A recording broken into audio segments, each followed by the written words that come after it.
Sobering Center will open up in less than a month's time. It will serve as a safe place for police or EMS to take people who are too intoxicated to sober up without putting them in jail or sending them to the emergency room. The idea is that it'll save the system money in the long run. But today, commissioners learned the majority of people it'll serve will be either college students or people visiting from out of town for conventions or festivals. KXAN's Jacqueline Powell sat in as they expressed some concerns.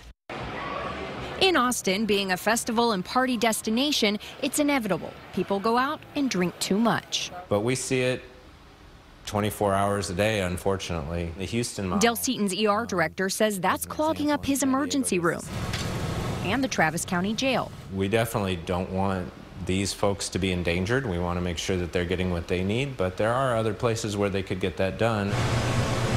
That's why the county and the city of Austin agreed to open the new sobering center in the old medical examiner's office downtown.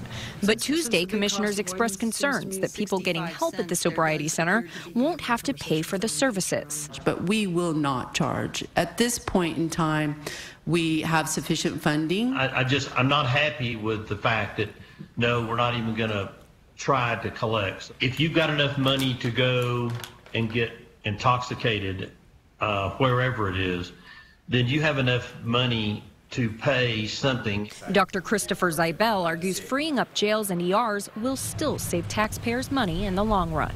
I think that's a part of the cost of doing business if you're going to be in an entertainment environment. Jacqueline Powell, KXAN News. So who will be taken to the sobering center? Only people who are medically stable and aren't acting violently. People who need to be off the street so they don't drive drunk or become victims of crime. The center's director says in most cases they won't be charged or cited for public intoxication. This will provide them a place to sober up and get linked to any resources that they may need. Those behind the center say it will help cut down on costs associated with public intoxication. So just how much does it cost in city resources?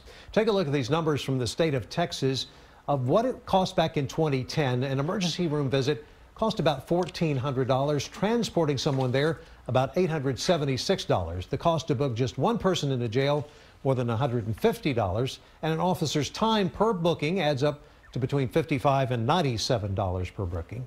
In 2016, there were more than 2,600 people booked into the Travis County Jail for public intoxication. That's a cost of more than $400,000.